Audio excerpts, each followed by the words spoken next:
What I have to do. Someone was standing right in front of you and say, and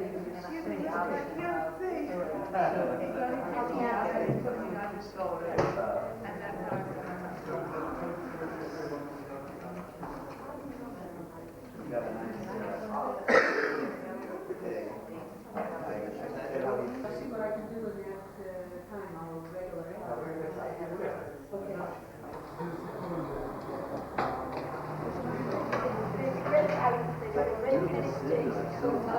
I'll regulate. I'm getting at that age.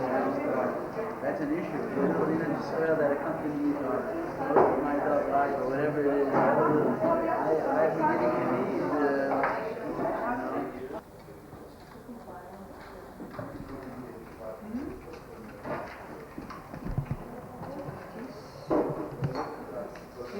Okay.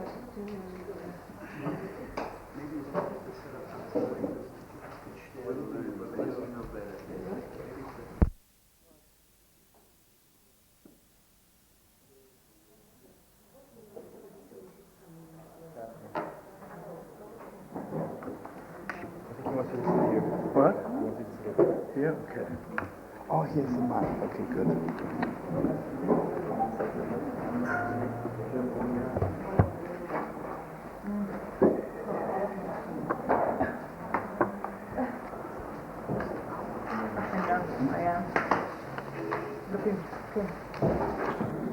Hello. Listen, my beautiful friends, you have to give the biggest hand to this beautiful family, Franz and Elizabeth and Rebecca. They came all the way from Vienna to be with us today.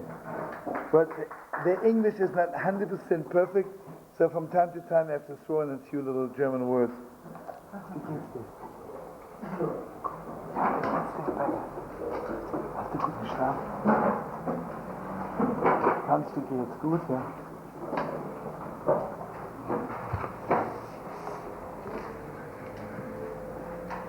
Where's Dovidan sitting? You're the music critic, yeah? Sitting in the back. I'm the music critic. What do we have? Yeah. Show me.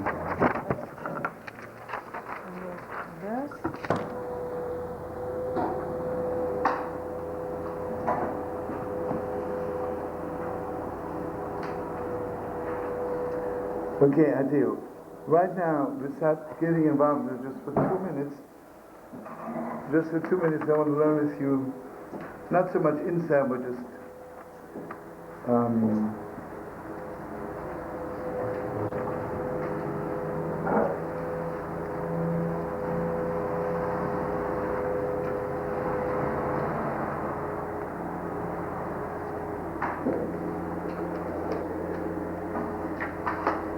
you know, friends, the Strimo is completely round, right? And in Poland, the Chassidish Yidden, I'm sure Yossi knows more than I do, was a little like a kashketel and had a little, how do you call that, little shield in front, right? So the Banatchelis, the Rebbe who came out with the blue of the tzitzis, when he became a Rebbe, you know, in Ishbitz Razim during the week you wear a kolpik, also like a Strimo, and so but he would wear a kashketel. So the Ger Rebbe asked him, you know, your Rebbe, why did you wear a kashketel? Why didn't you wear like a kolpik? He says, because for me it's very important to know where the front is. You know, most people don't know where the front and where the back is. They don't know where the front of the world is and where the back of the world is. And they definitely don't know about themselves. So when you daven, it is very, very important you should know where the front is. Where are you looking at? I want you to do something else. This is really deep.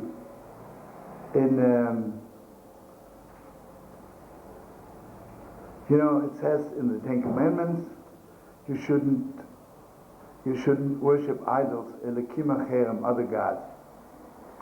I mean, this is crazy. You stand on Mount Sinai, you're standing before God.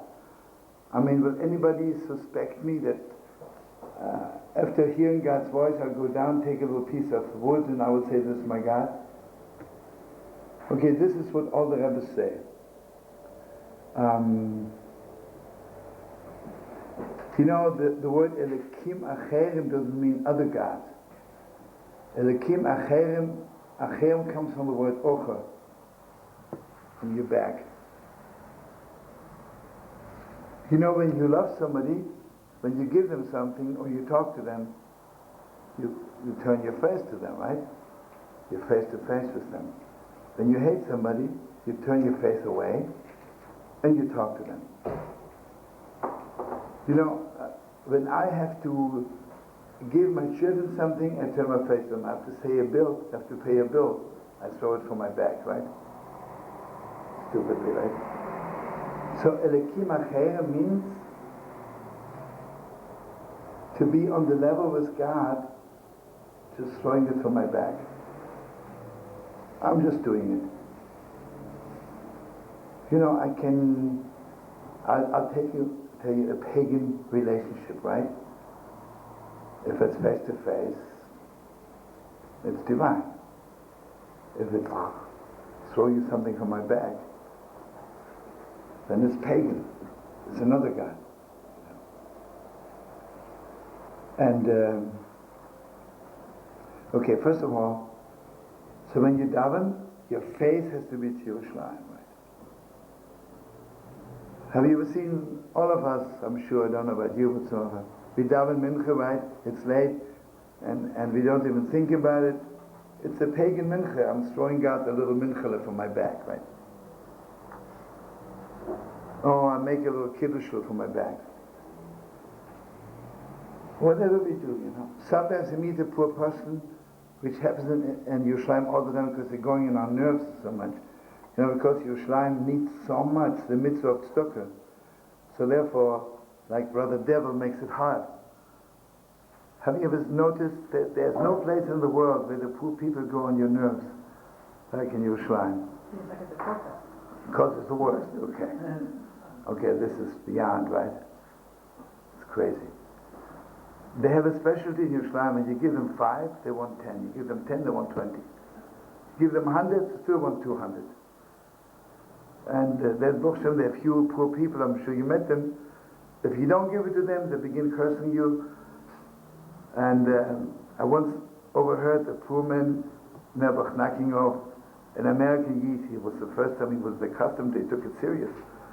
So he says to him, Amish, if you don't give me $100, when you walk out of here, you'll have a heart attack and you'll be dead, and they'll carry you right in your grave, and the Yid will start shivering, you know. Anyway.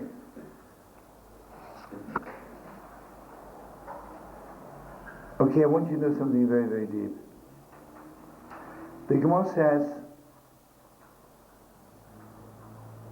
if someone divorces his wife, but they talk to each other 3 times a day, face to face, they get back together again. You know, when we went into exile, the prophet says, you know, Aye krisus imchem. God says to us, so where's the divorce papers? Where's the divorce paper? And also I want you to know something absolutely beautiful. Imagine a person is married to somebody and the woman is not completely normal. And you know, the husband will take her to court and says, I divorce you. And then she turns around and goes back with him to the house. It's called Mishalcha B'Chazeres. So she comes right back. That means she cannot fathom, she has no vessels to fathom that she's divorced. So, the Gemara says, we are on the level of Mishalcha B'Chazeres. Because we say, God, if you divorce us, where should we go? Is there any place to go where God is not? So the divorce is not valid, right? Because we have nowhere else to go. To give out, no? But the most important thing is when we daven, You have to be face to face with God. And where's, so to speak, where's God living? Where's his headquarters? Jerusalem. Versteht ihr, was ich sage, oder nicht so gut? Ungefähr, ja? Ja? Rebecca versteht alles? Ungefähr. Ungefähr.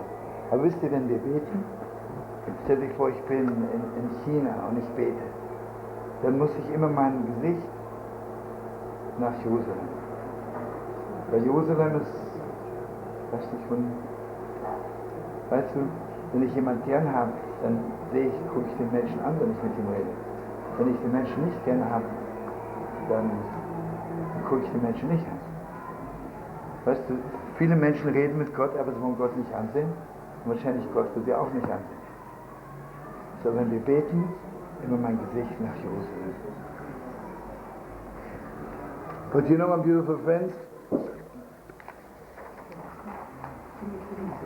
yeah, what's the problem though? No problem. You hear? This is even deeper than that.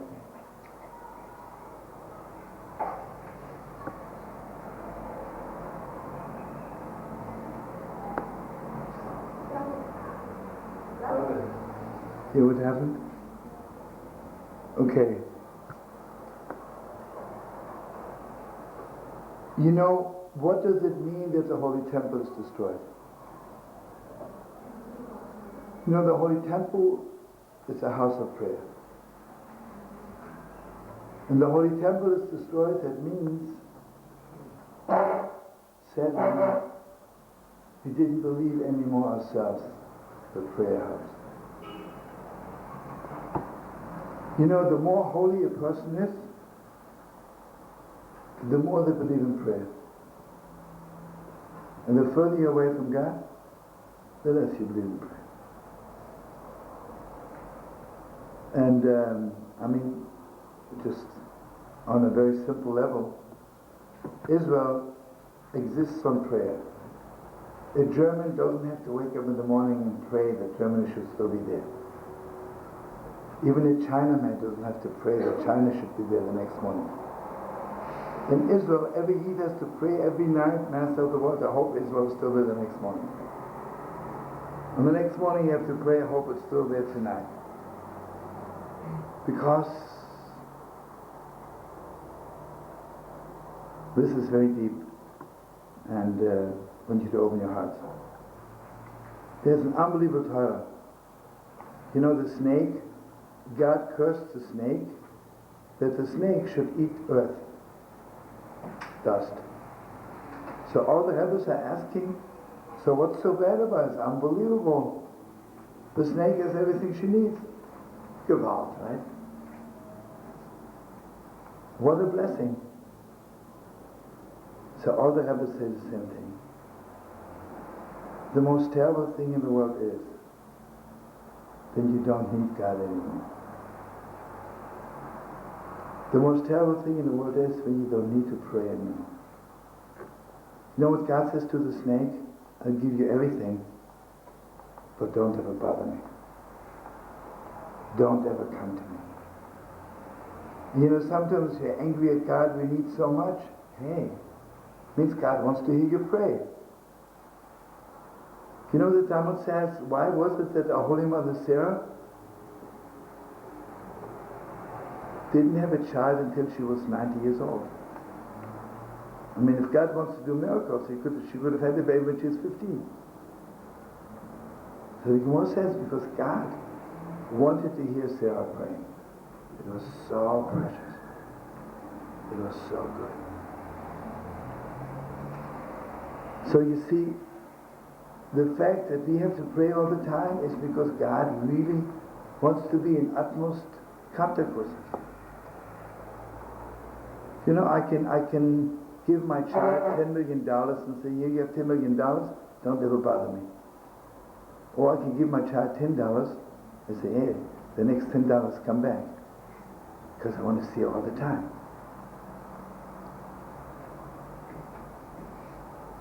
So you see what it is. Basically, when the Beis Hamikdash was destroyed in a certain deep way, we're not so close together anymore. So here comes the halacha, you're only far from God when you're not praying. When you pray. When you pray, then the Holy Temple is not destroyed. And when you pray by the Holy Wall, does it feel like the Holy Temple is destroyed? It feels like the Holy Temple is right there.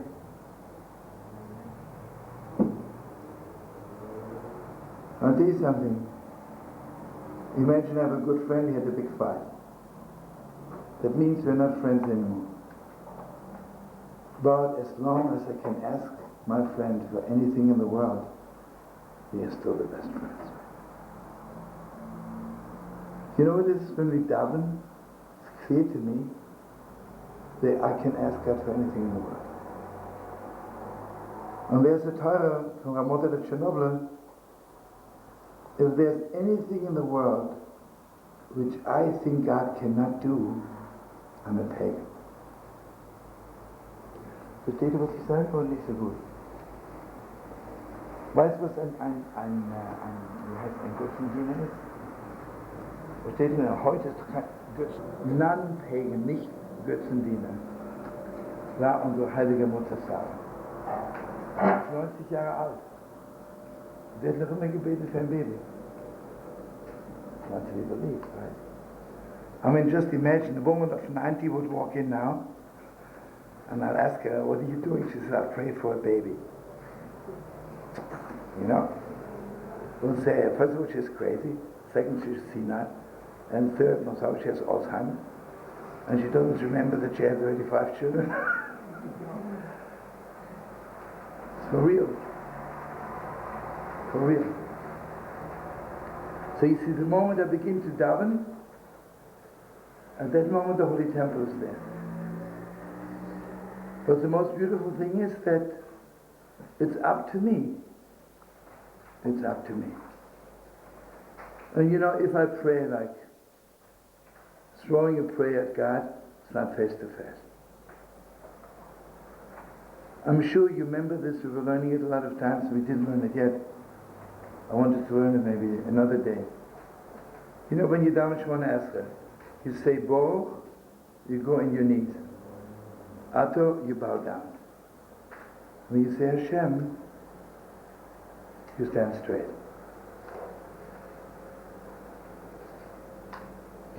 I can believe in God and everything in the world, but I still don't know what God is all about.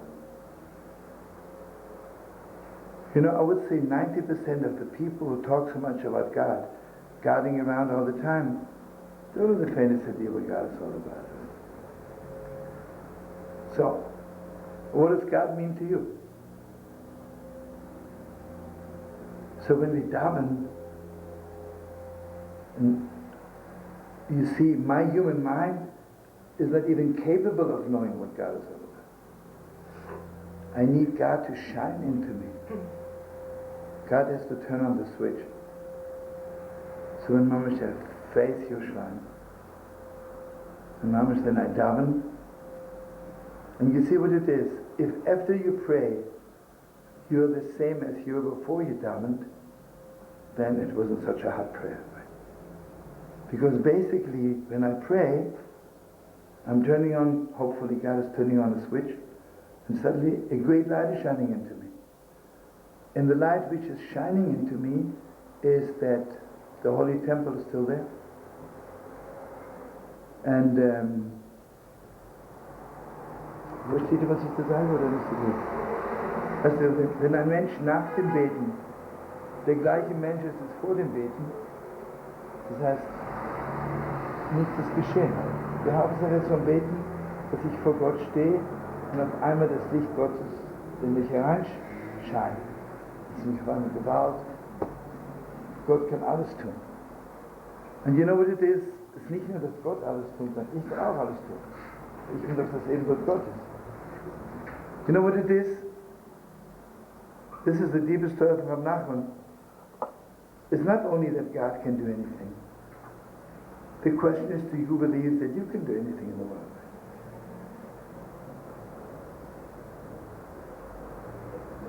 Why is it that for us, the coming of Mashiach is so important?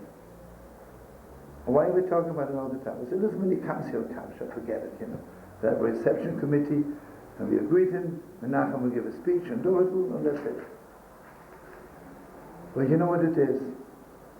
The deepest question in the world is always, do you really believe that the world can change?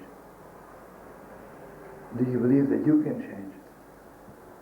Do you believe that in 1 second you can be the lowest person, and the next second you can be the highest? The highest.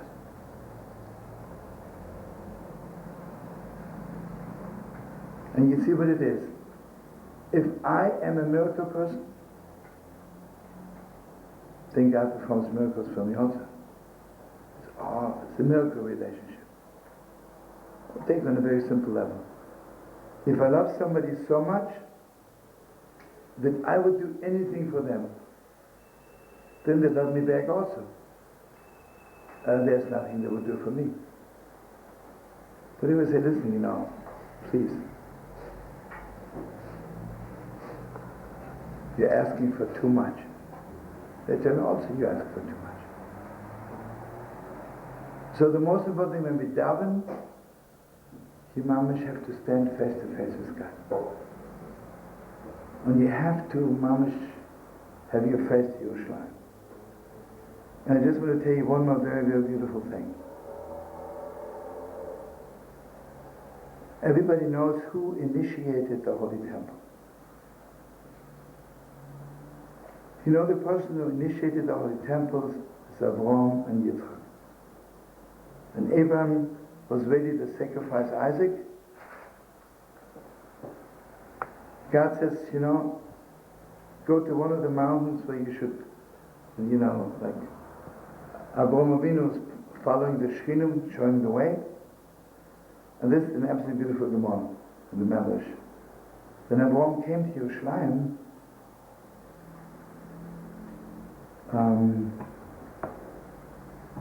what's the opposite of a mountain in English? A valley. He saw that Yerushalayim is a valley. How deep this is. He saw that everything which has to do with God, it's a valley. So Avraham Avinu prayed and became a mountain.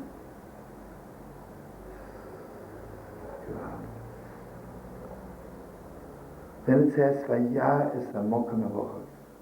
And he saw the place from afar. You know what Avraham Avinu initiated? That even if you're so far, you can always see Yerushalayim. You see a valley I cannot see from afar. A mountain, what's a mountain all about? You can see it from so far. The Gemara says, Avraham Avinu Koraha. Avraham Avinu called serving God a mountain. It's unbelievable, you know. You know, there are valley people that serve God in the valley, nobody sees it. And, you know, there's no cover to it. And some people are Amish. The Gemara says that Jerusalem is the highest mountain in the world. Mount, take it or leave it, you know. I'm talking about the Himalayas. Yerushalayim is the highest place in the world. This said, the Gemara sagt, the Talmud sagt, dass Jerusalem ist der höchste Berg der Welt. Weißt du, was das heißt? Man kann es von der ganzen Welt kannst du sehen, Jerusalem. Du kannst in Wien stehen, du kannst stehen in New York. Aber Jerusalem kann man sehen vom Himmel, von der Erde, von der Hölle, von überall.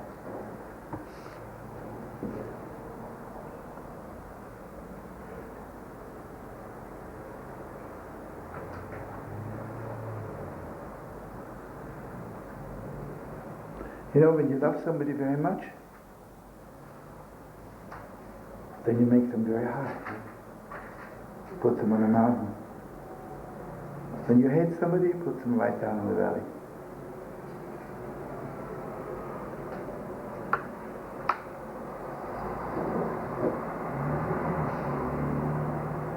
Anyway, so far for this. Okay, now let's run inside of Nachman. Where do we have it again? I'm sorry, maybe it's very... Okay, here it is. Sorry. Anybody wants to ask me something fast? Or short or long? Sie wollten mir was sagen? Franz, willst du mir was fragen oder was? No? Becca, willst du mir was sagen? No? Süß.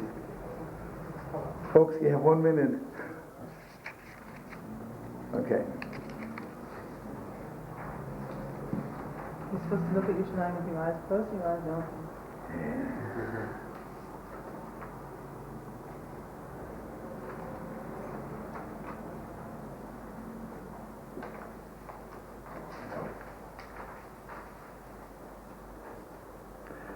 Mimi is right. Remember, we're learning it 1,000 times. There are certain things you can only see when you have tears in your eyes. When you have no tears in your eyes, you don't even see it. But then we also learned the Torah from Rabbi Nachman, and this is I'm sure Mimi meant. Rabbi Nachman says, when something is far away from you, you can see it clearly. The closer it gets to you, the more you have to squint your eyes to see it. But then Rabbi Nachman says, this is so beautiful, this is a Torah everybody should remember forever. Certain things are so close. Unless you close your eyes completely, you don't see it. You know, when I kiss somebody, I close my eyes. Because I'm so close to you. I can't even see you. And you know, sometimes some people keep their eyes open when they're daven, and some people close their eyes. You know, when we say, Hashem Echad, God is one, we put our hands over our eyes. Because God is so close.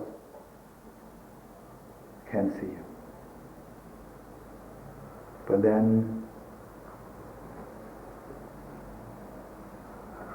is there any way of seeing with open eyes? With open eyes you only see like the outside. It's closed eyes. You know, children when they are born, they keep their eyes closed. Because they're so close to their parents. And the saddest thing is, blessing all of us, we should always be close to our children. We should always be so close to our children with closed eyes.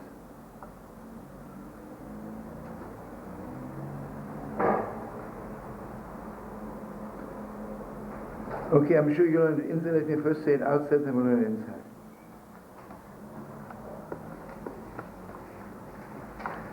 Basically, Rabbi Nachman is asking a very simple question.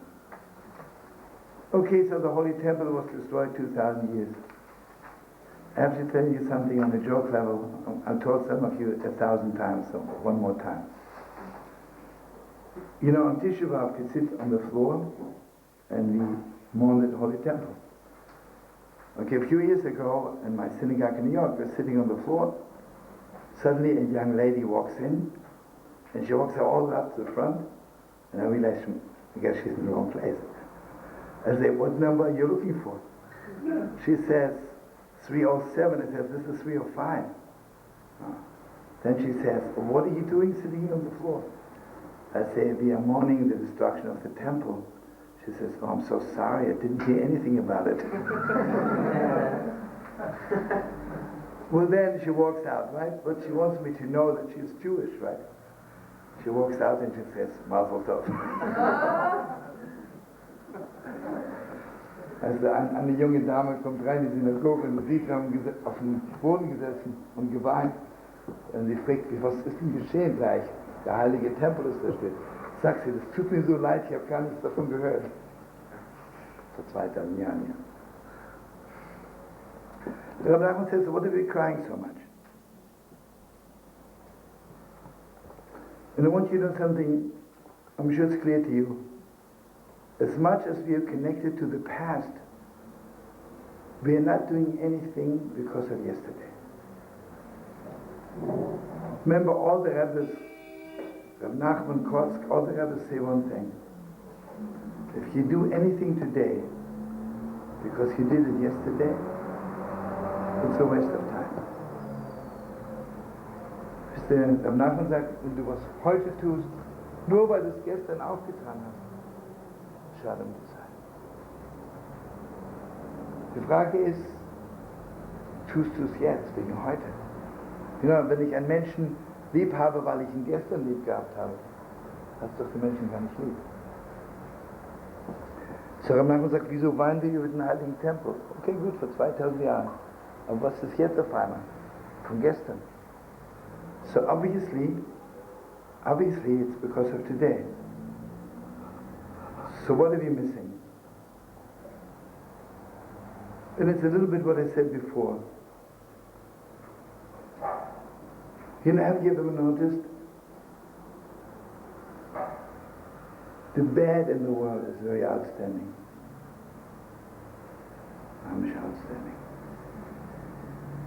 Whatever is good in the world, whatever is holy, is completely hidden. You see, when we talk about the destruction of the temple, the brokenness of the stones, means that anything holy in the world, anything which is real, is broken. It's not together. Let me ask you something. Why don't the good people of the world get together and make peace? Simple as it is.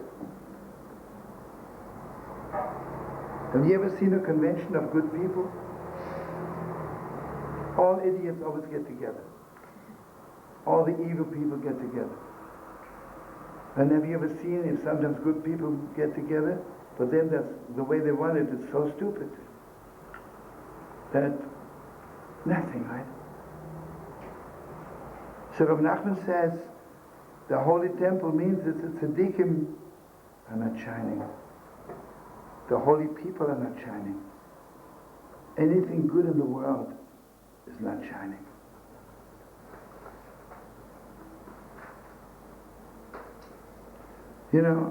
I'm sure you think about it. I've thought about it a million times. Take the schools, right? The question is not, are you a good person in school? The question is only, are you a good student? Why don't they give out little signs if you're a good person in school, right? They should say, Mamash, you're good. You're not so good. You should be better. I was 2 years ago, and the showman graduated from high school, and they were giving out prizes. There was one boy who got the biggest gewalt, scholarships from all over. And the showman told me he's absolutely a person who insults every girl in the class. The most disgusting language, and Mamish making fun of every girl in the class, right? He thinks he's a big shot.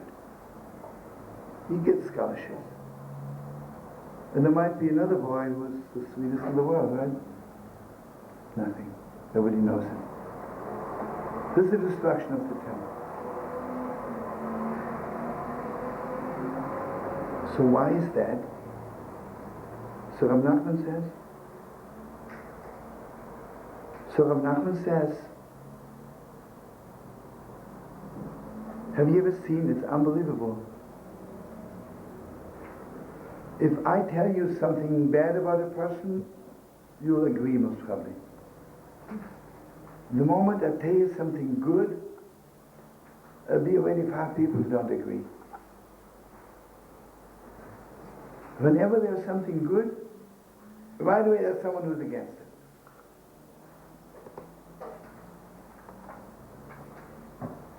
You know what means a broken stone? That the stone was once one piece, now it's 10 pieces. All this fighting, all this breaking up.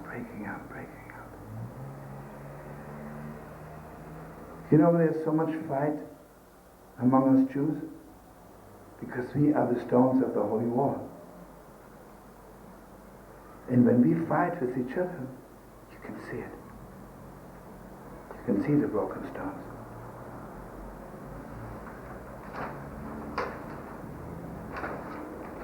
And why is that?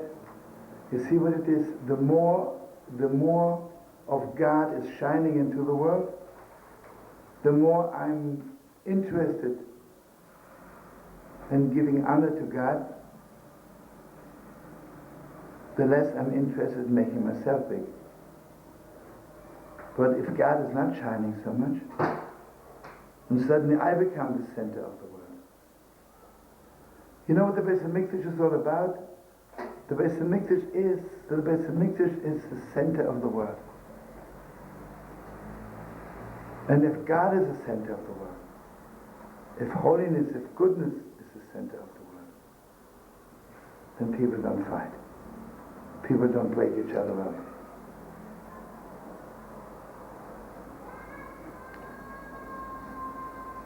Okay, I'm just reading a little bit from inside. Then I'm sorry.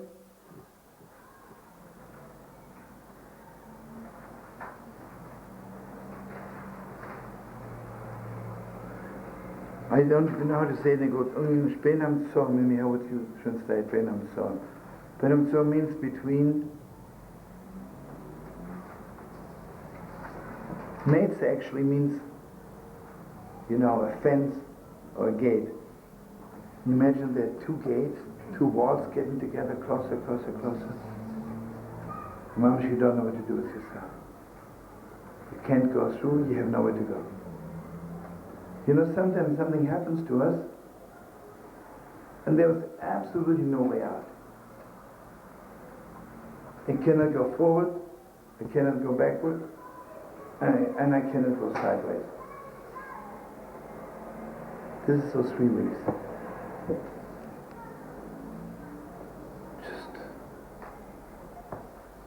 You know what it means? It's clear to us that the way the world is now, this is not the way it's supposed to be. Just take the world. They're not going forward, they're not going backward. They're not going sideways. Without even getting involved in world politics. After the Second World War, everybody said, there'll be no more war. It's too terrible, right?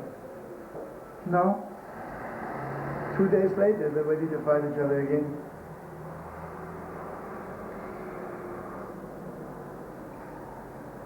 How much is God supposed to show the world that the Holy Land belongs to us? 6-day war, right? Gewalt. God opened all the gates. And for 5 minutes, the world knew that there was one God who gives us the land. 10 minutes later, it starts over again. So what's going to be? There's no way out. There is no way out. Why is there no way out? And it says because the way we behave in our very lives, we are not making the good part good. You know what it is? The question is not only are you doing good? Are you doing good? Everybody's doing something good. But how much does it fill your heart? While we're talking so much about our shortcomings all the time, krachzing, quetching, everybody says, you did this wrong, this is wrong, this is wrong. Without getting involved, ask any therapist, what are people talking about? They come and krach for 10 years about everything which is wrong. Have you ever heard anybody going to a therapist and talking for 5 years about the good things which happens to them? Big about, right? Well, if we talk, we say one sentence, that's good, right? When it comes to bad, they have a whole book. This is the destruction of the temple. The destruction of the world.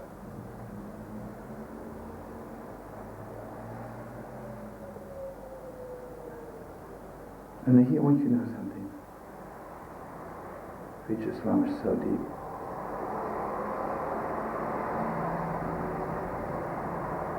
Imagine I would come right now here, or Mimi or Dovital, who would come in here, and I would start telling you, friends, you know something? Do you know how talented I am? Unbelievable. And I would talk for 1 hour about my talents.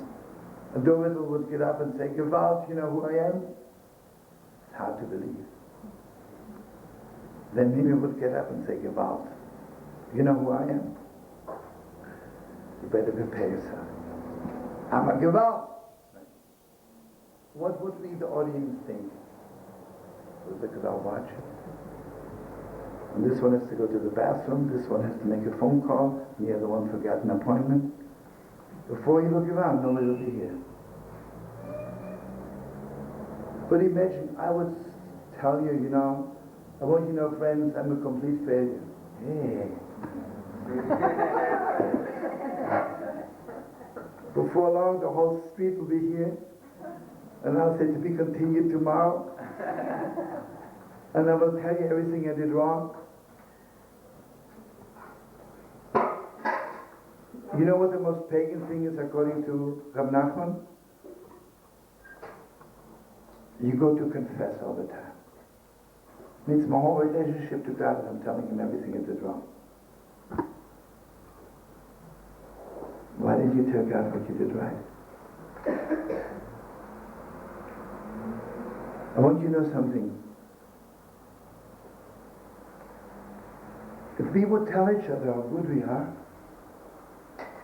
we would have no more friends. And also said, you know, I walk in now and I say something else. I want you to know, Dovital just had a telegram. Baron Rothschild gives me $2 million to build a new yeshiva. What would be the reaction? To him he gives $2 million? Such a creep. I wouldn't trust him with $1, right? Why did he give it to me? Right? Imagine I would go to the chief rabbinate and say, I have $2 million, I'm going to build a new yeshiva. The chief rabbi will say, yeah, I know you don't know how to do it, but I know how to do it. You know what it is? The truth is we don't have a heart. We don't have a heart for another person. We don't have a heart. You know what hurts me and you the most? The saddest thing is sometimes I see children who can't even tell their parents about their own success. Heartbreaking. Heartbreaking. That means parents are not even on the level of being ready to give comfort, God bless you, to their own children. Why aren't we happy if something good happens to another person? Why not? Why, you think you're the center of the world, right? If anything good should happen, it should happen to me. You're an outsider. Like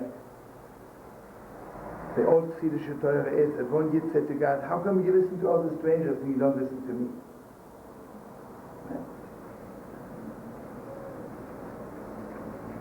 So I want you to know why was Aaron a Kohen chosen to be the priest, the high priest? You know what a priest is?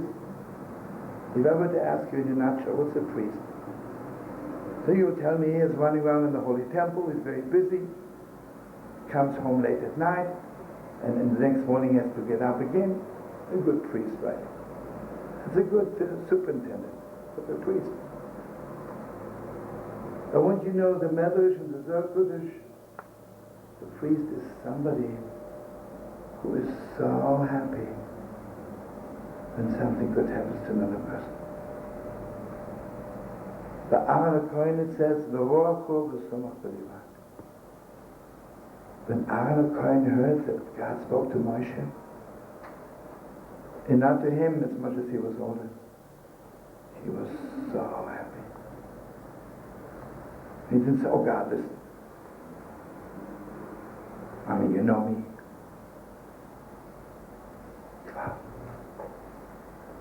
Hört, was heißt, der Sorgkurs sagt, was heißt ein Priester? Ein Priester ist ein Mensch, der sich freut, wenn was Gutes geschieht mit einem anderen Menschen. Weißt du, wir sind so klein, wenn etwas Gutes geschieht mit einem Menschen, denken wir, ah, ich bin was. Wenn ein Priester ist ein Mensch, der sich freut, wenn was Gutes geschieht mit einem anderen Menschen, die sich gar nicht freuen, wenn was Gutes geschieht mit ihren Kindern. Ja, ein bisschen, aber nicht richtig. Weißt du, wieso Kinder aufhören, mit uns zu reden? Weil die Kinder sagen dazu, wenn ich meinen Eltern was Gutes über mich sage, freuen sie sich gar nicht. Das kommt aus.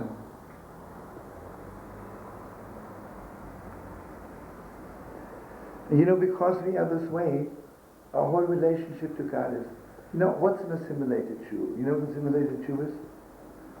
An assimilated Jew is somebody who thinks my whole relationship to God is, I tell them what I did wrong. Why are they all coming running on Yom Kippur?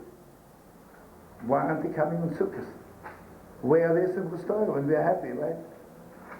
That they cannot fathom. You are happy? On Yom Kippur, I'm telling God everything I did wrong. This is my kind of a thing, right? You know, God, I have something to tell you. Really, you'll be surprised. Every Yom Kippur, I tell my friends, listen, do me a favor. You come back next year. Surprise God with some different sins than last year. Don't tell him what was the same. He says, I know already. Right? I don't care if you sin, but surprise God with another sin. Don't always come back with the same thing.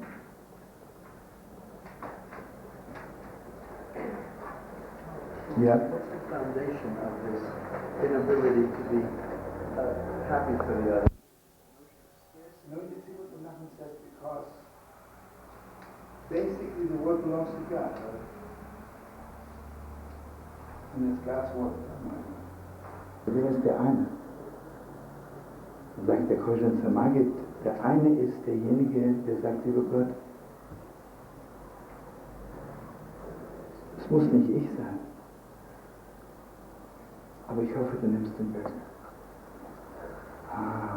Du bist der Richtige. Du bist der eine. The making you send the Messiah. And then he would say, maybe I don't deserve to see the Messiah. He says, I don't care if I'll never know that he came. But please send him anyway.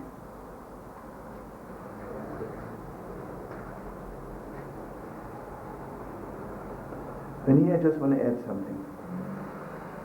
Everybody knows that 5 days after Tisha B'Av, remember we were learning it last night, the Messiah is coming on Tisha B'Av, on the 9th day. You know that the Messiah, der Mashiach, kommt am gleichen Tag, an dem der heilige Tempel zerstört ist, nach unserer Tradition. Weil in dem Moment, wenn alles zerstört ist, dann weißt du auf einmal, kann nicht so weitergehen. Wann bist du am nächsten, besser zu werden? Wenn du wirklich siehst, es kann nicht so weitergehen. Solange wir noch irgendwie meinen, ich kann mich noch drehen, zwar an 4 Seiten, mache ich es weiter so. Aber jedenfalls, am Tisha B'Av, the Mashiach is coming, and on the 15th day, he built the Beis HaMikdash.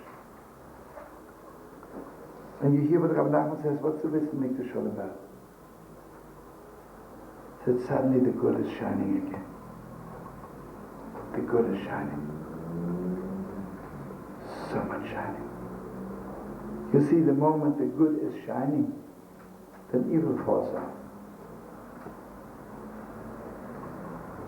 I want you to know something. If you remember, on the 15th day of Av, the daughters of Jerusalem would go out dancing, and sometimes a young man would walk up to a woman would walk up to a young man. Amish would say, you're my soulmate, and they would get married right away. And the question is, today, without saying anything bad, you know, a lot of people krachten, schlep around for 100 years till they get married? It must have been an awesome night. Mamish can see your soulmate and you get married. And what does it have to do with the Holy Temple? Imagine I meet my soulmate, right? Why don't I marry her the same day?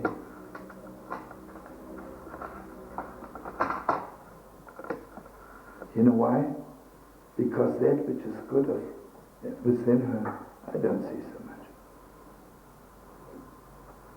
I can say, I don't like her ears, something. I don't like the way she combs her hair. Why didn't you see how good she is? Why didn't you see what's good?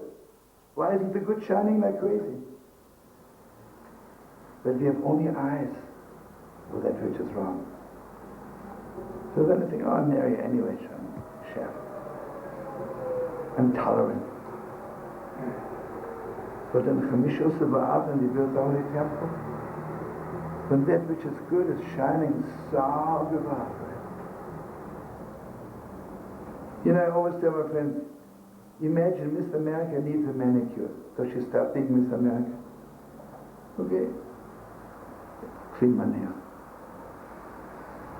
Sometimes there is something wrong with people, but all they need is a manicure. We'll talk about the nails for 10 years. Why did you talk about the rest who's so beautiful?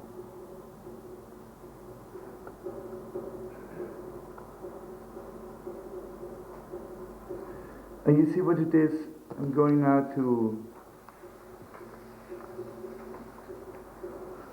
What did you learn? You sign? Oh, good. This is very, very important.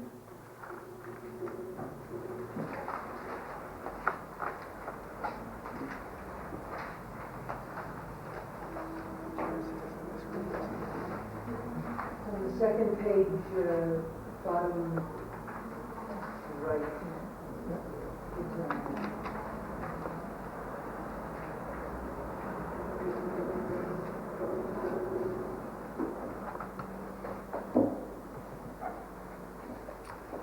This is a very deep thing here about the eyes. How about that? Anything happen now? The chair collapse? Yeah? No, okay. Fine.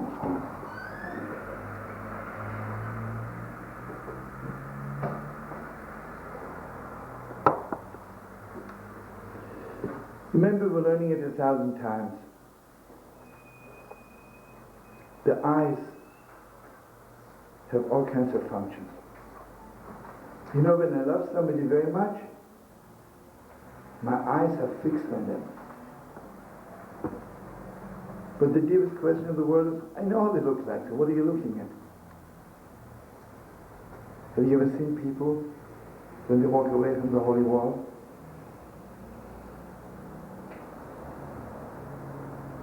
Walking away, turning around one more time, looking at the holy wall. Well, you saw what how it looks like. Have you ever seen people who love each other and they say goodbye? They walk away, turn around again, turn around again. What are you looking at? For there is something deeper than getting information with my eyes how it looks like. An apple, I need information if the apple is good or not. I look at it, it's a good apple, right? I'm not sitting there looking at the apple. There is something so deep about the eyes. It's the deepest. I want you to know when Eliezer was testing Rivka, if you remember the story, he says, I'll ask her for a glass of water, and she will tell me back also your camels. So it says in the Torah, and then Eliezer is telling back the story, it says, over Hayyim el Ha'oyin, and came to the well. So everybody knows in Hebrew a well is called Ma'ayan, not Ayin. Ayin is the eye. So Rabbi Shlomo says, over Hayyim el Ha'oyin, and Eliezer says, I looked at her eyes. Her eyes. Want you to know something, friends? If I were to ask you or me or all of us, what are you looking at? You know, I can be in Paris and stand in front of a jewelry store. Okay, I see the jewelry store. But ask me, what are you looking at? You know, in our hearts, we look at something all the time. Our eyes are fixed on something. Mamish, all the time. All the time.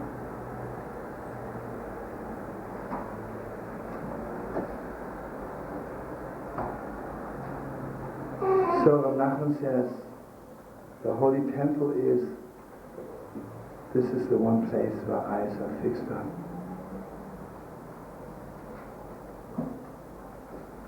That's awesome, right?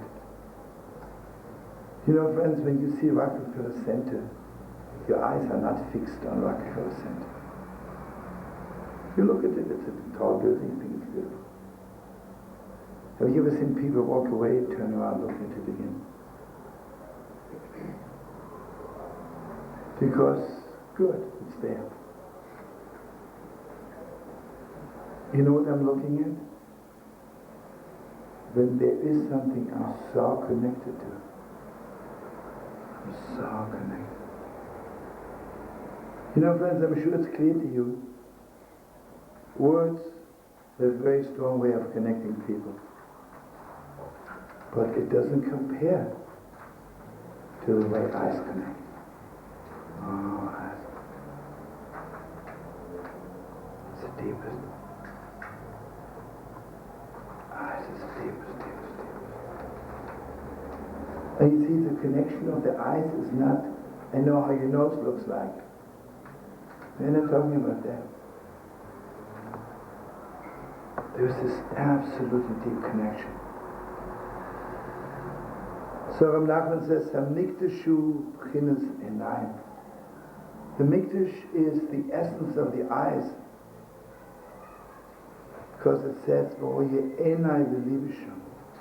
The prophet says, "My heart and my eyes are on the holy temple all the time, all the time."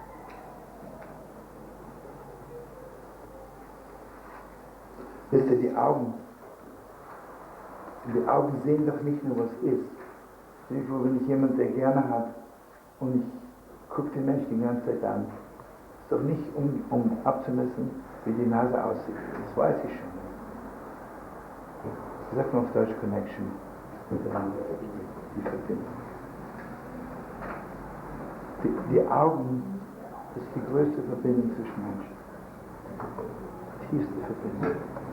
Das heißt, wenn man Menschen sehr gerne hat, kann man die Menschen ansehen, toll. Sie sehen den heiligen Tempel die ganze Zeit. Nun, das Äußere meiner Augen. Meine Augen. And this is the deepest term in the world, friends.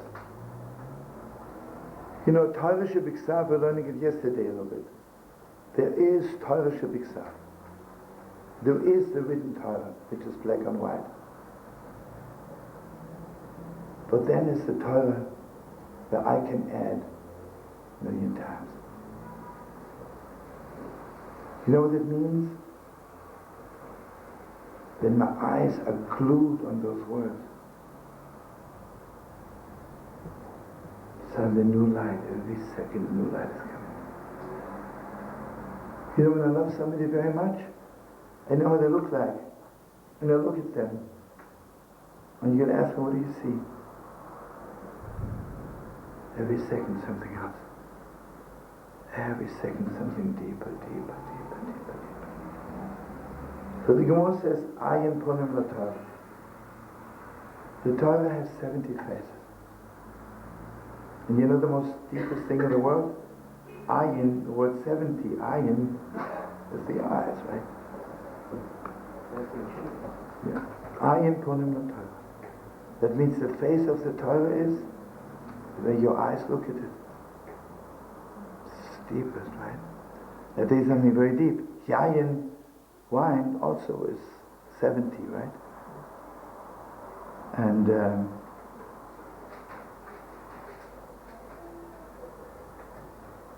You know, basically an unholy drunkard cannot look straight.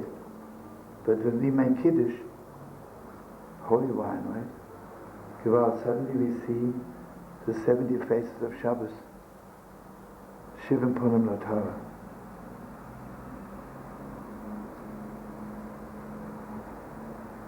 I want you to know something very deep.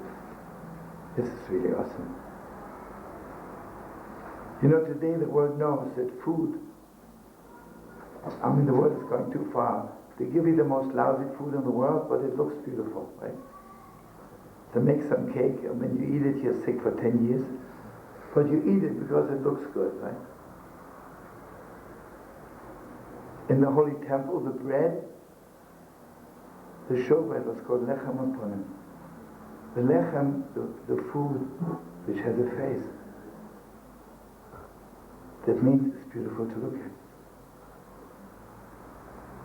I'll tell you something. When we were little, brother and I, we were once, a whole long story, we were invited by somebody's house. And stupidly we said yes. Our heart told us to say no, but we did say yes. Okay, here is this man sitting with his wife and they give us soup, right? You know what they did?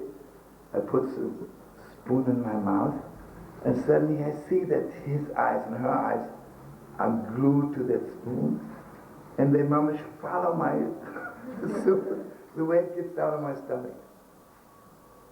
They were so stingy, they wanted to know exactly what happened to this one spoon of my soup, right? What kind of a face does this soup have? You know? And sometimes someone gives you something to eat. Ah, such a holy face.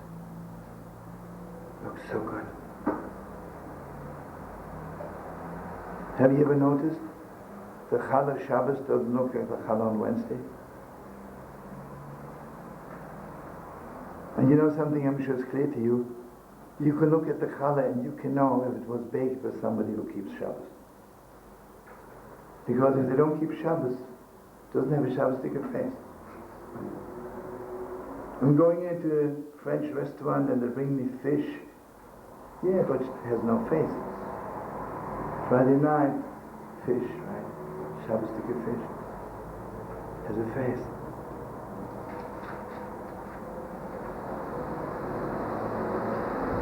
So he says, what destroys the face? What destroys the eyes? This is heavy stuff. Have you ever seen people who are into money the way they look at a dollar bill? It's the opposite of the way we look at the Beis HaMikdash. When they smell a dollar, vom Nachbarn sagt, weißt du, so wie wir uns ansehen im Heiligen Tempel, die Menschen, die geldgierig sind, die haben die gleichen Augen fürs Geld, right? Wenn die ein Dollar sehen, meinst du, die Augen, unsere Augen. So he says, you know what means the destruction of the temple?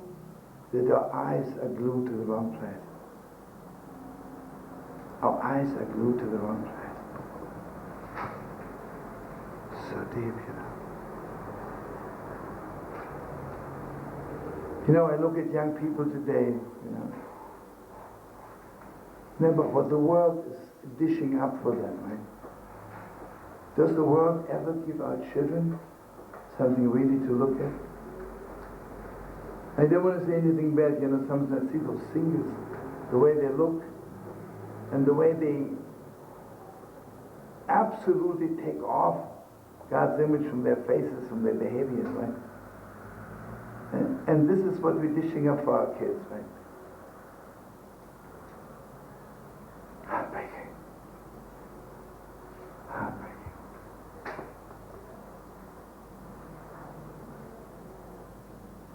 Just in New York a few weeks ago, the boy of 15 just killed somebody, and he says because I saw on television how people are killing each other and he liked it. I'm not saying he's normal, but is it really his fault? That's all they're showing our kids. That's all their eyes see, right? Eyes. And here I wanted you to know something awesome. This is awesome.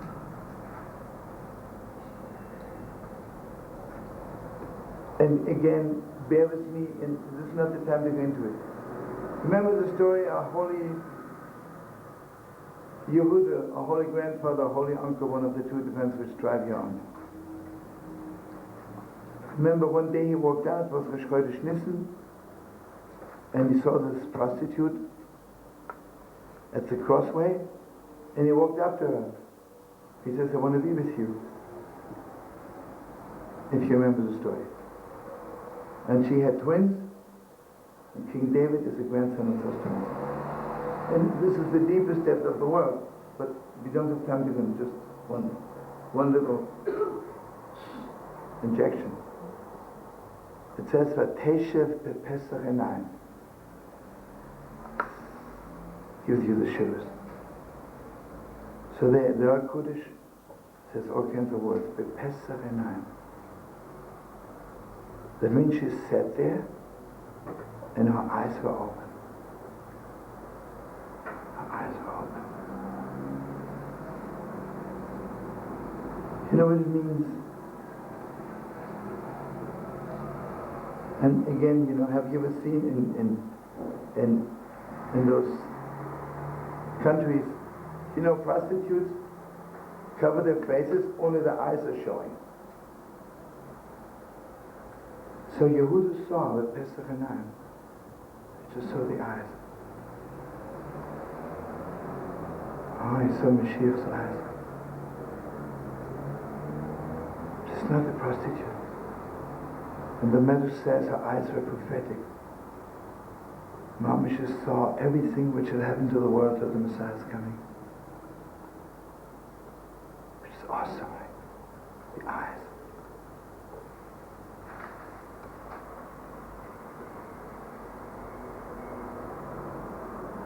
You know, some people have eyes, and all you see in them is their own stupidity.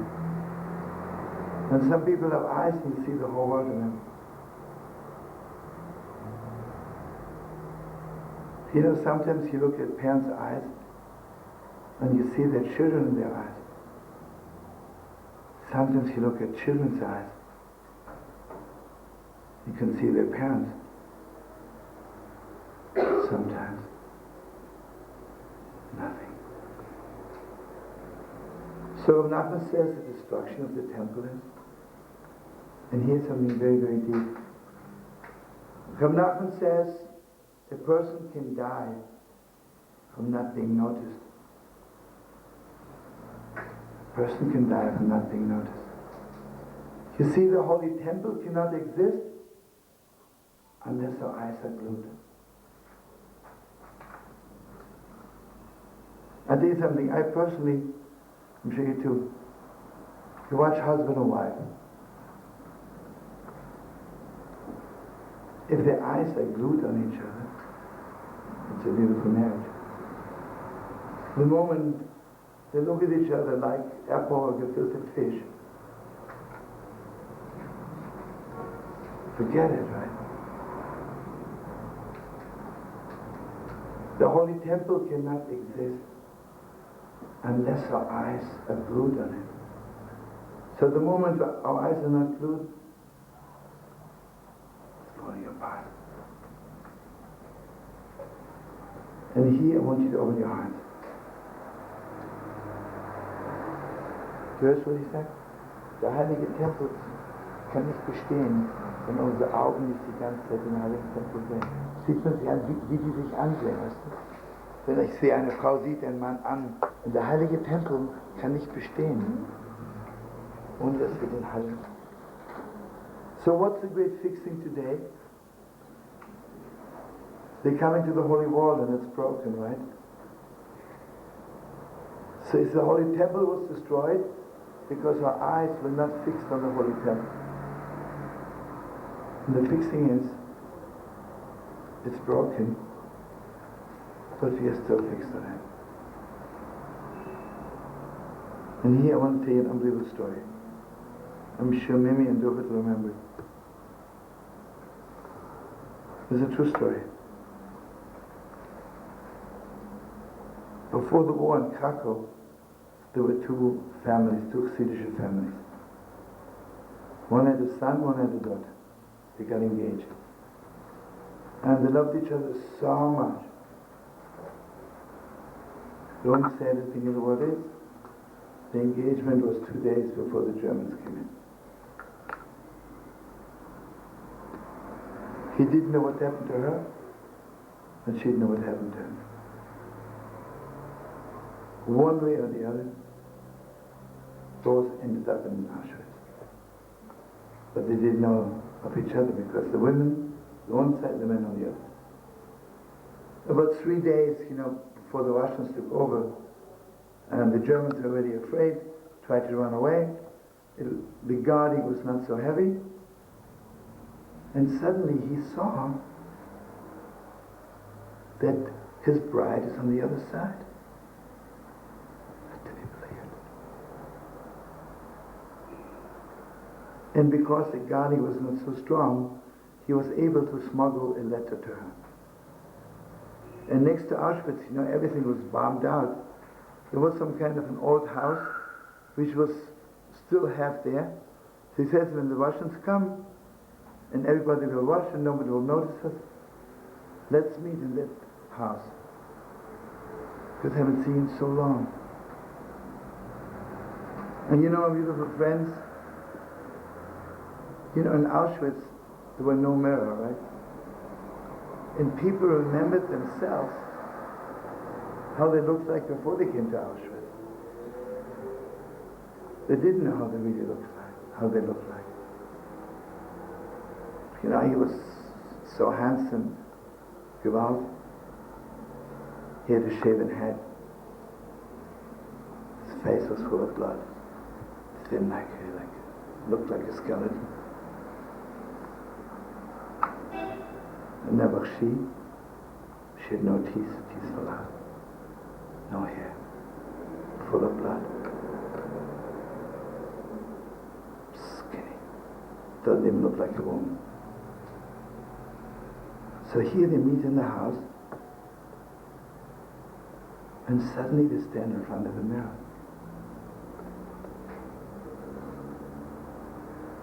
And she says to him, "How can you love me? I'm so ugly." And he says to her, "How could you love me? I don't look human." And this is the punchline. He says to her, "You know something? There was never a woman in the world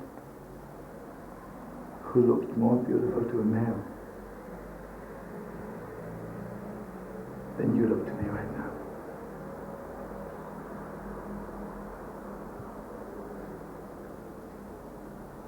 The deepest. This is holy temple eyes.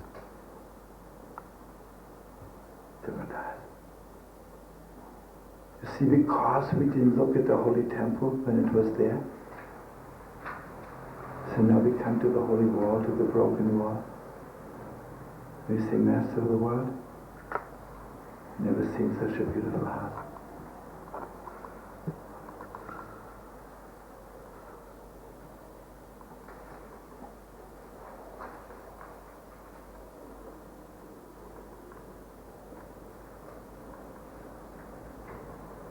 So you hear, friends, the fixing is,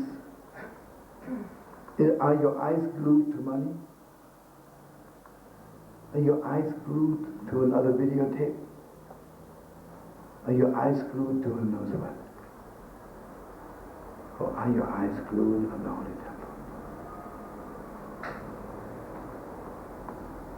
I want you to know something. When I was 5 years old, and by Afrikaner, you can always ask something.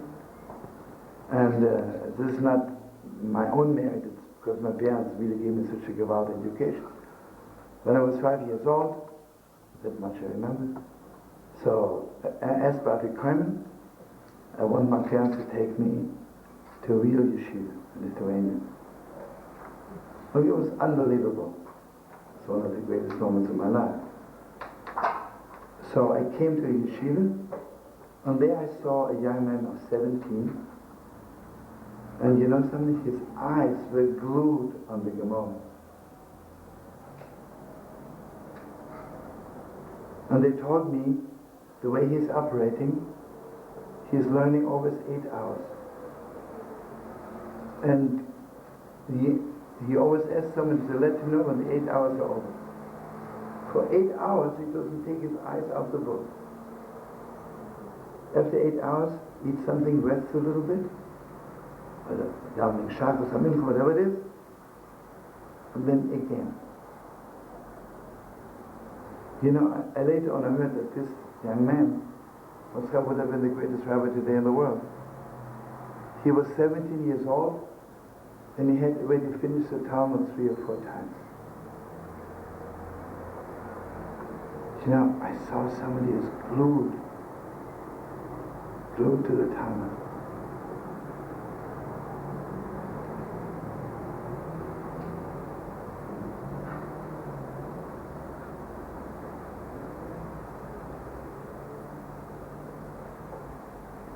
You know, why is it so important? When you give money to poor men, you have to look at them. Because for that one moment, your eyes have to be glued to a person whom you do a favor. Because, you know, the Holy Temple is the headquarters for goodness, headquarters for holiness. And I want you to do something really, each time, or just imagine you look at somebody and you tell them a good word. That's the biggest charity today. Because most people are so downhearted. Most people think so little of themselves. I wish fixing the Holy Temple. And you know, sometimes you meet people that really look like a broken wall. And when you look at them properly, suddenly the brokenness is less broken. Or maybe suddenly the brokenness looks beautiful.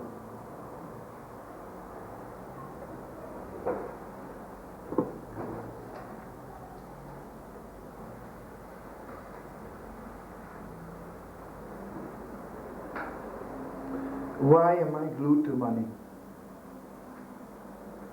Because I don't really believe that God is giving it to me.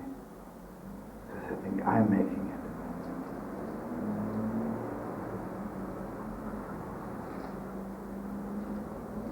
The Gemara says something awesome. You know, a thief, while he's stealing, he's praying to God, make sure I'm not caught. Well, then the question is, if you believe in God, why do you steal?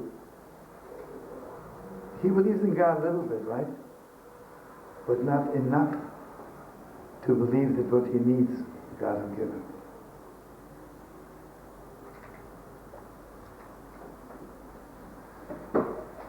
So Rav Nachman says, the most anti-pagan place is the Holy Temple. What is the most pagan idea in the world? I'm doing it. I have to tell you an unbelievable story. This is a story, the Heilige of Ankelina. It's a classic story. The Heilige of Ankelina sent one of his young people to the Mezrit Shemagi, to his Rebbe. Came back after a year. So he bangs on the door. Rabban says, "Who is it?" He said, "I." He doesn't answer, right? He bangs again. Rabban says, "Who is it?" He said, "I." You know.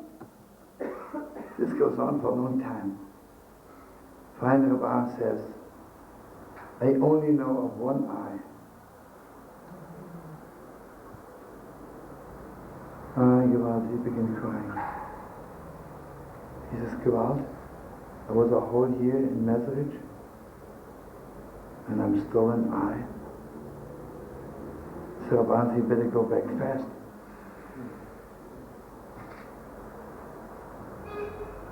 And there's two versions to it.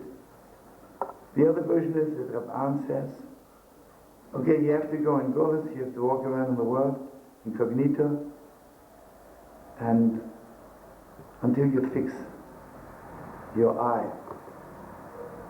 Okay, it's a long story. He walked around for months, I don't know how long. And then one Shabbos he was invited by a rich man, and two poor people were invited. And they slept there. The other poor man was really a thief, cleaned out the whole house. And the next morning our friend wakes up, and the rich man says, why did you steal? He says, nicht ich, not I. And he mamish hits them. And he says, not I. Suddenly here's what he said. Nicht ich. Nicht ich. Not I. He realized, that's my fixing.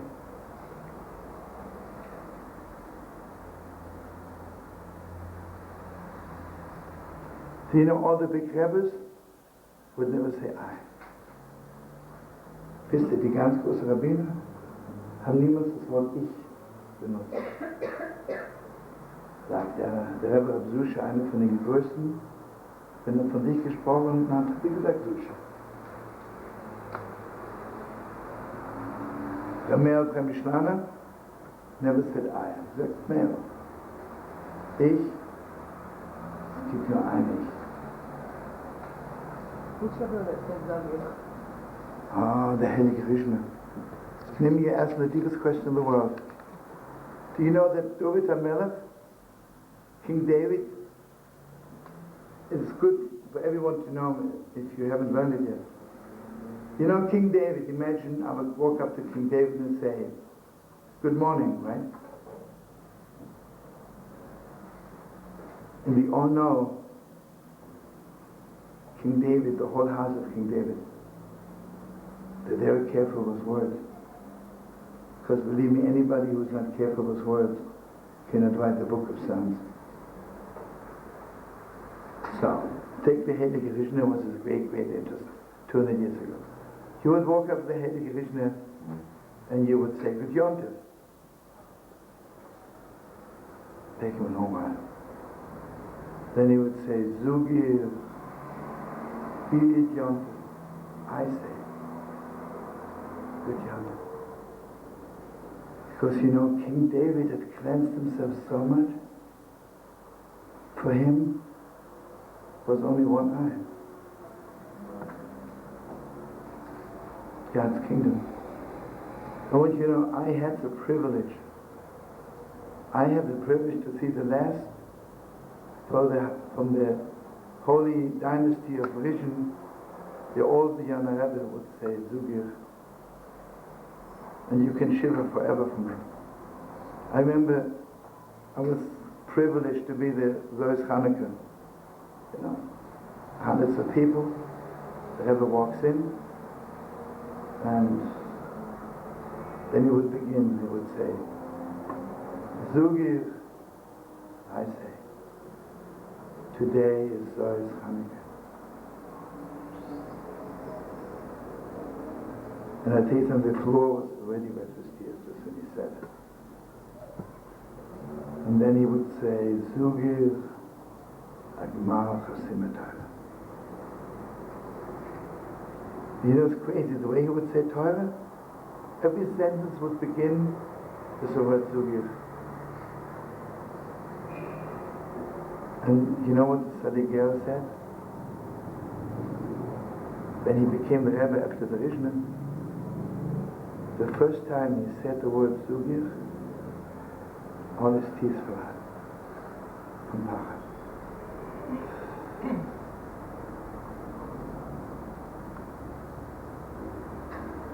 See, when you know there is one eye in the world, really, the real eye, it's awesome. Awesome.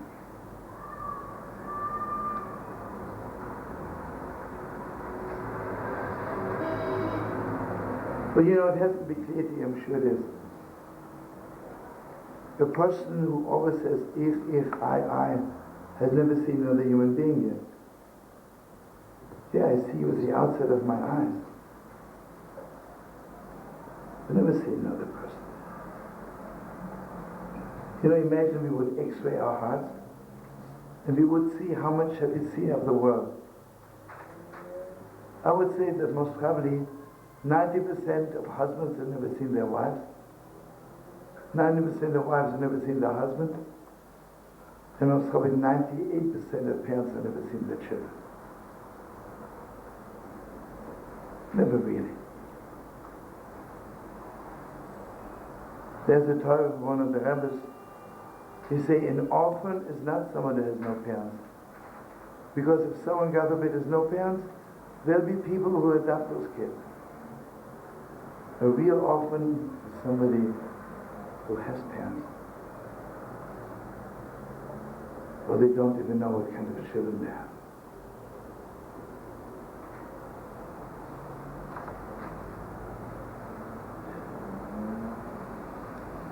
So you hear, friends, the Holy Temple is two things. The Holy Temple is the one place where everything good is really shining, is really outstanding. And the Holy Temple is a place where I'm so glad with your goodness, with you shining. And I'm so glad that something good is happening to you. Really have, not just fake happy. You know, friends, why is it when people get married, it's a heavenly thing we invite so many people? Basically because we want to build a holy temple, right? What's a holy temple all about? That people are so happy when something good happens to somebody else, right? So I'm inviting all my friends, and I tell them, can you please be happy with something good happening to me? Hopefully. That's one thing. And the second thing is, the Holy Temple is one place which can only exist when our eyes are glued on it. You know, like, as I told you, a marriage. Unless their eyes are glued on each other. Glued for real.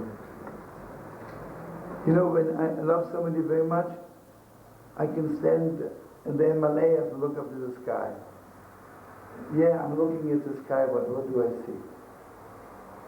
I see the person I love the most. What do you see, right?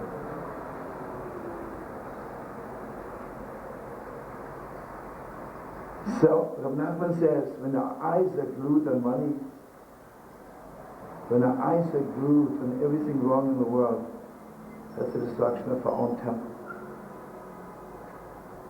And you know, today it's just... So, you know, on Tisha B'Av you're crying so much to cleanse our eyes. Remember, we're learning it a lot of times. Someone just told me that, let me tell them also, that, you know, basically the mikveh is only on the outside. There's only one inside of us which we take to the mikveh, that's the eyes. You know, my stomach, the mikveh, the water doesn't reach my stomach, only my skin, right? There's only one part of my body the holy water reaches. That's my eyes. My eyes.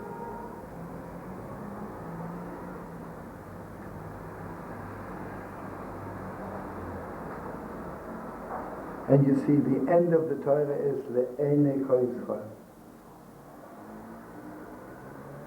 And the Zohar Kodesh says, No tzorem b'tchilosim, Le'enei Kol Yisrael b'reishis b'odakim. What are my eyes glued? My eyes are glued to the one who created heaven and earth. And you see, physically, I may not be able to see God. It's not true. I cannot look at God, but Gewalt do I see God. Gewalt are my eyes glued. Gewalt are my eyes glued. You know, to the Torah, to Yiddishkeit. You know what Shabbos is? Not keeping Shabbos. My eyes are glued on Shabbos, right? My eyes are glued on Shabbos.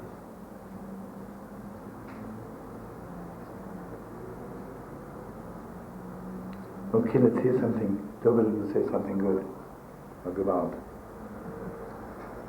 want to hear something from you. You said there were two versions of the story of the husband comes back to. Okay, Mimi, what do you say? Let's hear the deepest. I was just thinking that looking when the eyes are glued, that the Son of the Rebbe says that Shabbat is like a wedding. There's the Kiddushin, there's the Katan, there's the Yichud. And that the Kiddushin is Friday night, and that's what we're saying, Tfilah HaKidashta. And then Shabbat morning is the Chuppah, and we have the Tosefet Ketubah, which is Musaf. And the Shabbat afternoon, Shal Shabbos Tamidcha is the Yichud, and that's the Atah. So in awareness, I thought that really when we light candles, that's like the B'dekin.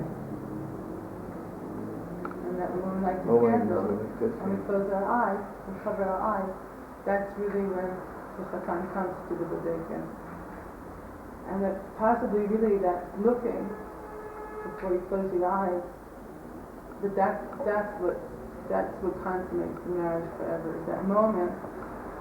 How much does the Chatan look at Kala that moment that he comes to cover her eyes? And then he covers her eyes, and then only afterwards does he uncover them again and look at them again. But whenever he'll look at her, he'll always see that moment, that one moment, that after not seeing her for a week, for a while, that period, that moment, that's the first time again he sees her. Now when we light our Shabbos candles, we're not supposed to look, right? We're supposed to light them instead of bracha. But we do peek. We do see them for that one moment as we light them. And then we close our eyes and receive the Shabbat. And then we open our eyes. And that's the Shabbat Shabbat. And that's the Shabbat. Every Shabbat is a kalana ava chakuza. Maybe you're saying the best Torahs. No? You're saying the best Torahs.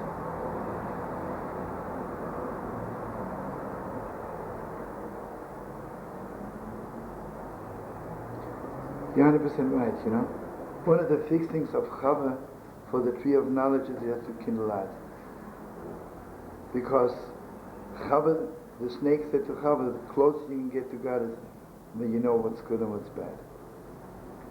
The light of Shabbos is not good or bad. It's so much deeper. Because when you love somebody, then the worst person becomes the best. Yoni said last night, why is it when Chava ate the apple, did her eyes open immediately? Only her eyes opened when she and Adam ate the apple, shared the fruit together. Yeah. Pretty good. Huh? Well, I was connecting to what you said about Cain last night. But basically, they had no means of communication verbally like we have. So Chava took a bite of the fruit, and only wanting to transmit this incredible experience to Adam, she can't do it. The only way she can do it is Mama pass it on to him. So she takes the bite and she gives it to him, and only then is it Bakasna Neha. Just like Cain, when he's gotten this incredible blow by not having his sacrifice accepted, he wants to communicate to Hevel what's happened to him. And it says, Vayom HaKayim V'yotam Hevel V'yotam HaSadeh, he mamash opens up his mouth to talk. He knows that he's got to find a way to communicate, but he can't get it across. So he does this terrible action by a to make his brother feel like what he was feeling inside, by not having his sacrifice. Both of them just wanted to be so together and share it so much. And unfortunately, the whole point is to develop the ability to get it across.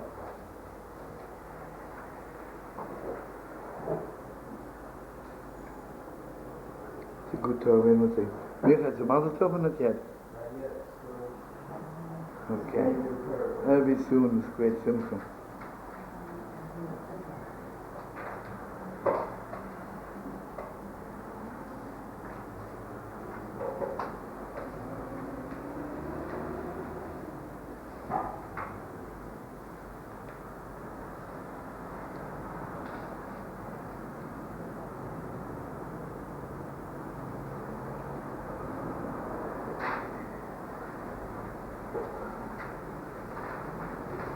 Anybody want to say something good or bad?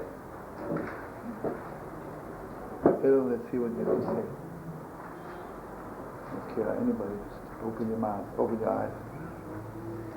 Into Yerushalayim to work in my Shemiya. So I'm still doing a tikkun on my Shemiya. Yeah? I don't want to put anything.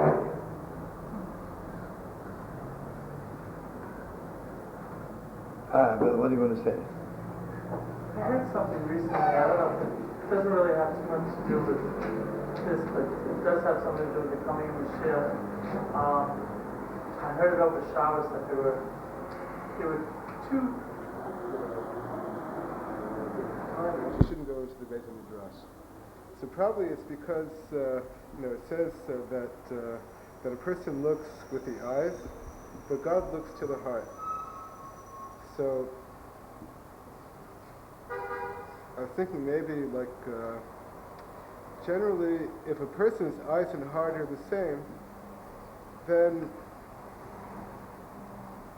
in a sense even that means that that what he's into, he's really into. But if a person's eyes are one place and his heart is somewhere else, then it means that that mamish, his heart is in exile from his eyes, so that his heart isn't seeing the right way, and his heart, b'chlal, he doesn't really know what he wants, and his eyes are just looking on the outside. I heard that the reason why Hasidim generally don't wear ties is because is that there wouldn't be a separation between the heart and the eyes. But I heard also that there were certain rebbes who mamish used to wear ties in order to fix that place where in the world where there's a separation between the heart and the eyes. And Rabbi Shlomo was saying that the eyes are the one place in the body where the inside is mamish looking out. Where the inside is mamish there. Like when the person's in the mikveh, so it's the eyes that's the inside part that's getting the tahara. But when a person notices dafka that his heart and his eyes aren't in the right place, so he mamish, in order to get back to that place, he closes his eyes, so that the part that's inside that's showing out sort of goes back inside, so it could connect even deeper in the inside. And because when a person closes his eyes, it means that the eyes aren't on the outside anymore. There's something there's something on that's usually never seen, like the part of the eyes that's closed when the eyes are open, so it's not seen. So there's something that so to speak is deeper, that even the eyes can't see, that it closes to show the eyes that you have to go so much deeper to reconnect to the heart. Shlomo, I remember a Torah you told some years ago, just this little piece of it, that there was a Rebbe who looked outside his window, and he was crying and crying and crying. And the chassid came and said, "Why are you crying?" And he said, "Because I can see all the way from Abraham to Beit HaMikdash, and there's so much suffering in between." So I was thinking that maybe the real depth of Tisha B'Av is that we have to see all the suffering, all the way from way back to way ahead, in order to see to Mashiach. And unless we're willing to see the suffering, we're not going to see. That's true. But you see, you only remember half the story. No. You remember the other half? No? Oh, you're so sweet, Danny.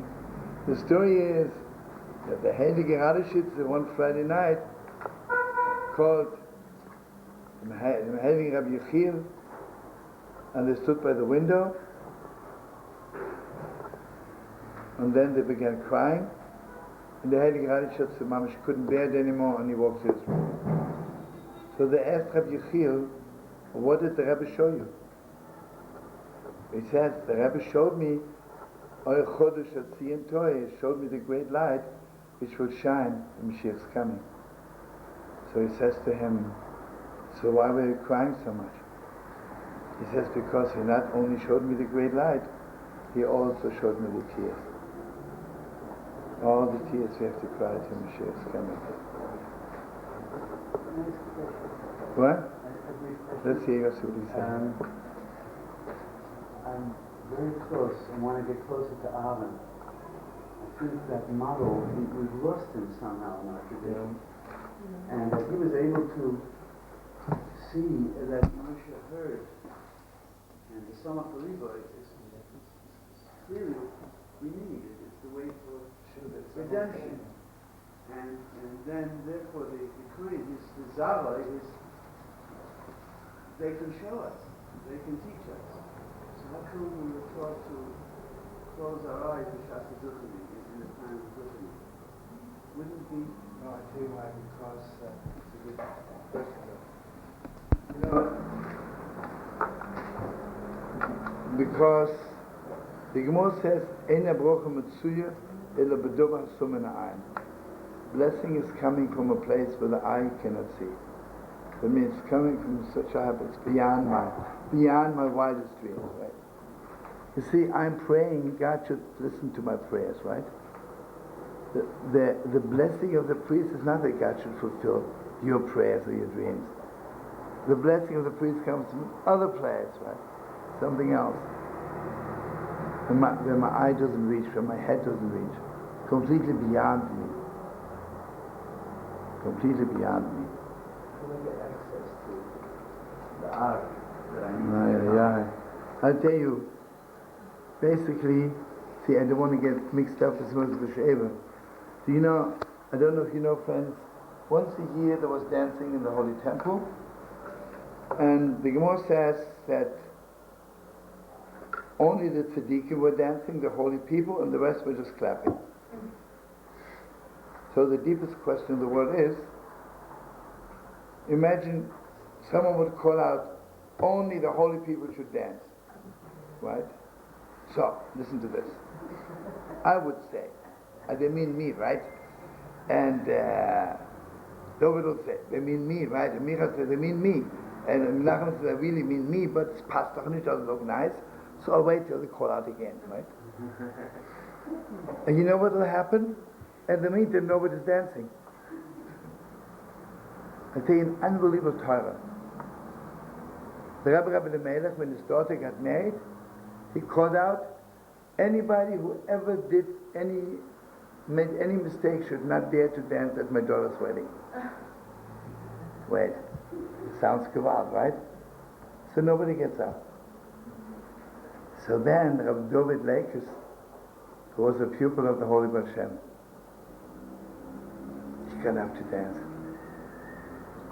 And you know why he danced? Not because he thought he never made any mistake. Who cares? Who cares? Someone has to dance at the wedding. And you know why he really danced? Because he really didn't make any mistakes, right? You see what it is like? The person who really doesn't make any mistakes, he doesn't care what you think of him. You see, because we are full of mistakes, we're so afraid to be discovered, right? So I'm holding back. Yeah, I'm good. No, all stupidity. I want you to know something which is the deepest of Torah. You know what Sukkot is a feast of Aaron HaKohen, Anan and Kavod. But what's the deepest honor giving to each other? The deepest honor is that I'm so glad when something's good about you. You see, Aaron's Yom Tov is Sukkot. Imagine, maybe I can tell people, I'm really a tzaddik, I never did anything wrong. And nobody says, oh, chutzpah, who is he to say that, right? I know he did a lot of mistakes. Imagine Rabbi Gamliel got up, and Mama, she knew he's a tzaddik. Everybody was clapping like wild. I'm so glad there is one like Rabbi Gamliel. And we're so glad there's someone like Rabbi Shlomo. And listen to this is so beautiful. But all the holidays, we always eat something, right? Same with the She'evo, it only says we didn't sleep. So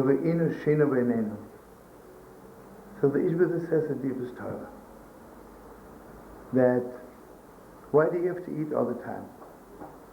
Because basically if you don't eat, you die, right? When does the process of dying begin? Actually, the moment I stop chewing, I'm on my way out. Because if I don't eat again, I'll die, right? But listen to this. Sleeping is a little bit like dying, right? Because we didn't fix the tree of knowledge, so we eat at least to keep us alive.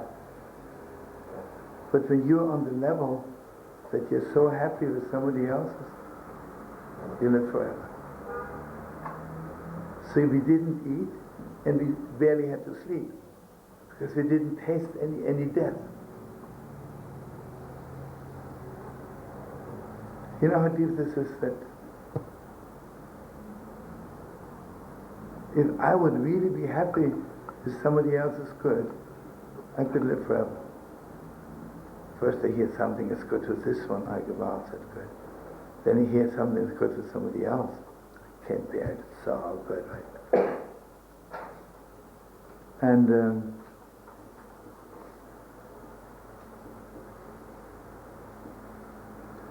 you see what it is in the sukkah? The Gemara says that basically God wants all of Israel to sit in one sukkah. You know why I can't sit in the sukkah with most of the people in the world? Because I see only their bad. But imagine if I would be so happy if everybody's good. Everybody comes to my sukkah and tells me, you know something, I'm good in this. And the other one says, I'm good in this. So we're sitting in the sukkah with the greatest joy. Who knows? Who knows? And you know what it is? This is so deep. On Sukkot we bring in sacrifices for the 70 nations, right? Sadly now one nation looks at the other, always looking for something bad. England doesn't like the Germans, Germany doesn't like the French, French doesn't like the Japanese, right? Imagine if every nation would be happy with the good of the other nation. Blow their minds. What a world. Habt ihr das gehört? Wisst ihr, am Sukkot, das ist der Feiertag von dem Hohenpriester Aaron. Und an Sukkot bringen wir 70 Opfer für die Vito, das ist Amerika, was Gutes hat. Amerika würde sagen, ich freue mich so, dass Österreich was tut. Today, and classes will resume in the afternoon today at 3. We've got a series of classes 3 to 4. And 4:30 to 5:30. We have Moshe Schatz, a Kabbalist who knows the depths of Kabbalah, will be trying to bring some of these ideas into issues of